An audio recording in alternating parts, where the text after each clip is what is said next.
La primera temporada de Mr. Robot consiguió engancharme bastante. El evidente trastorno del protagonista, que no parecía ser algo tan grave, el plan pseudo-anticapitalista de lo que esperábamos era Mr. Robot, o el misterio que rodeaba su pasado y el de los otros personajes secundarios, hacían un cóctel muy interesante. Y digo pseudo-anticapitalista porque me parece pan para hoy y hambre para mañana. Bueno, qué demonios, es que ni siquiera es pan. No me parece un plan maestro, sino una forma de venganza social, sin un ápice de voluntad de cambiar el mundo. Pero esto ya es una opinión personal. Pero por eso mismo creo que el plan recoge muy bien la esencia del anticapitalismo. No tiene nada en mente, un proyecto a largo plazo. No es un proyecto definido y organizado, es una explosión de rabia contenida. Y a partir de la segunda temporada se pueden ver los efectos de las acciones de Elliot. Para ser sincero, no me esperaba que su plan se llevase a cabo tan pronto, sabiendo que había 4 temporadas, y tenía dudas de si la serie podía aguantar el peso de haber llegado a su clímax de forma prematura, porque además ya nos habían provocado emociones fuertes, por ejemplo con la muerte de la pobre Sheila. Afortunadamente, la relación de Elliot con su alter ego permiten que la trama pueda continuar. Esta doble personalidad del protagonista es una de las revelaciones de la primera temporada, como el hecho de ser hermano de Darlene. Cuando Mr. Robot se quedaba en el coche con Romero y Mobley, ya se intuían algunas pistas, aunque muy tenues, ya que solo Elliot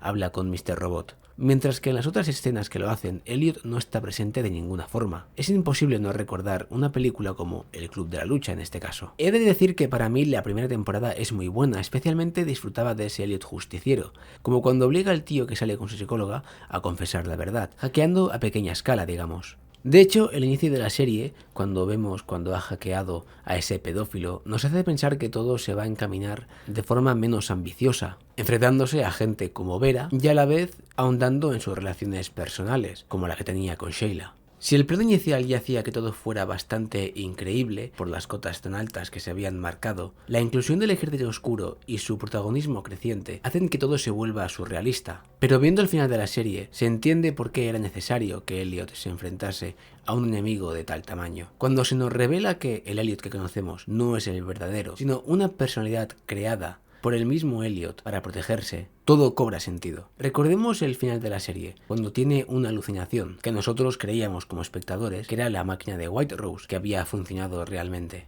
Aquí podemos ver a Elliot de verdad, una persona sociable, que está enamorado de Angela y lo reconoce abiertamente. Una persona con una vida normal. Pero en esa conversación que tiene con el Tyrell Wellick de su mente, se nos revela que esa normalidad tampoco es plato de buen gusto. Y a veces, aunque está contento con su vida, quisiera ser otra persona. Aunque todo el juego psicológico pueda parecer bastante irreal, en el cine es bastante atractivo de ver. Elliot no solamente se enfrentaba a un conglomerado terrorista que operaba desde las sombras y desde el poder, sino también a sí mismo. Y la verdad es que el equilibrio entre las dos peleas está bastante bien conseguido, sin dejar ninguna de lado. La serie consigue mantener el suspense con los verdaderos planes del ejército oscuro, y por tanto de White Rose, y también con Elliot y Mr. Robot, cuyo trastorno y disputa muchas veces se tornan el conflicto principal. Porque el nivel de hackeo de Elliot, Darlene y sus aliados es tan alto que el suspense no recae en él, sino en factores externos. Y es bastante normal que sea así. Para el espectador medio, todo el tema del hackeo es algo que no importa mucho, en cierta medida, porque no lo podemos entender. De ahí que la introducción del ejército oscuro sea necesaria para poder darle suspense a la serie. Algo que también hace que te mantengas en vilo es el hecho de que muchos personajes mueren de forma inesperada. Como mencioné antes, es el caso de Sheila, por ejemplo, en los primeros capítulos de la serie. Pero también podemos mencionar otros, como el de la señora Wellick. La muerte de Joanna me gustó bastante, porque cuando le ordena a su mano derecha matar a Karim, le ordena que primero le drogue para que así pueda entender el motivo de su muerte. Aún paralizado, él podría entender que iba a morir, y es porque su testimonio podría salpicar a su marido, Tyrell. De igual manera, cuando su amante, Derek, la va a matar, ella tiene unos pocos segundos para procesar todo esto, mientras busca la pistola de su matón, cosa que no consigue, ya que es disparada en la cabeza de forma fulminante. Y aún así, ella comprende perfectamente que va a morir por jugar con los sentimientos de Derek y utilizarlo como una marioneta. Pero es cierto que muchos personajes mueren cuando ya no pueden aportar mucho más a la trama, como es el caso de Mobley o Trenton. Su muerte me dio bastante pena. Al final no queda claro si Elliot consigue limpiar su nombre. Hubiera estado bien un último contacto con las familias, especialmente con la de Mobley, que renegaban de él. Y al final también nos quedamos sin ver si Elliot lleva a ese niño a ver El Marciano. Hay otras muertes muy sorprendentes, como el asesinato de Angela, que abre la cuarta temporada. Aquí creo que hubo problemas entre la actriz y el director, pero no estoy muy seguro, es una cosa que he leído. A mucha gente no le gusta su personaje, pero a mí me parece que está bastante bien conseguido. Es una persona normal que se ve envuelta en un escándalo que le supera y su evolución, o en este caso involución, es perfectamente comprensible. Instantes antes de morir ya sabía que la iban a asesinar, y quizá esto incluso la consolaba porque se sentía responsable por la muerte de miles de personas. A destacar su relación con Price. Yo de verdad pensaba que él quería ligar con ella, sin más, al menos al principio. Pero cuando van interactuando cada vez más, me di cuenta de que no puede ser solamente eso, porque no hay ningún paso real de Price para tener algo más. Que fuera su padre me pareció muy raro, aunque estuviera planeado de antemano, ya que no había indicios de que su padre legal no fuera su padre biológico. Las únicas pistas que teníamos realmente eran que Price no se acercaba a ella de una forma sexual, algo que se podía comprobar cuando su relación avanzaba un poco más. Pero no habían más indicios que pudieran hacer suponer eso. Todo lo contrario que en el caso de Elliot, y ya en la primera temporada se avistaba que había un misterio mayor, que además está muy bien construido. Otra cosa es que suene lógico desde el plano psicológico. ¿Cómo es que no se acuerda de quién es su hermana, pero sí que se acuerda de hackear o de anécdotas de su niñez? Pero bueno, tenemos que hacer algunas concesiones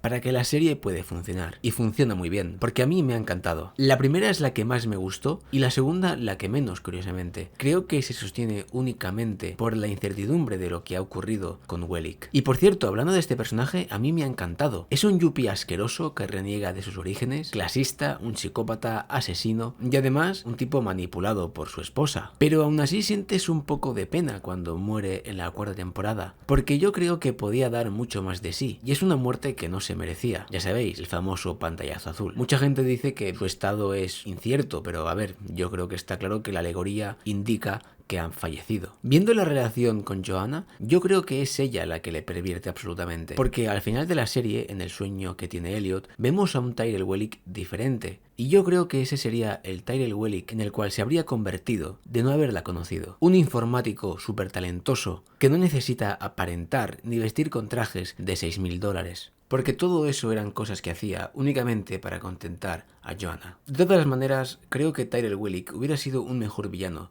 que White Rose, el cual a mí no me ha terminado de convencer. Es verdad que Wellick pierde mucho los estribos, pero eso demuestra que es humano. White Rose solo pierde los nervios al final, cuando Elliot triunfa y le quita los fondos al grupo Deus. No digo que no sea un buen antagonista, de hecho tiene un buen trasfondo, y sus motivaciones, cuando se descubren al final, hacen que todo cobre un poco más de sentido. Pero no he podido, digamos, conectar tanto con él, como por ejemplo Tyrell Wellick. Por último, me gustaría hablar de un momento que creo que es crucial en la cuarta temporada, y eso que hay muchos para elegir, pero creo que todos estaremos de acuerdo que cuando se nos dice que el padre de Elliot abusó de él, nos quedamos completamente sorprendidos porque no nos lo esperábamos, mucho menos cuando Mr. Robot toma la apariencia de su padre. No pensábamos que era capaz de hacerle tanto daño, pero precisamente Mr. Robot nace con la intención de proteger a Elliot, y como su padre no lo hizo, Mr. Robot toma su forma, en sustitución de la figura paternal de la cual Elliot está desprovisto. Lo único que no me gusta es que esta revelación se hace a través de la intervención de Vera, un personaje que en aquel momento de la serie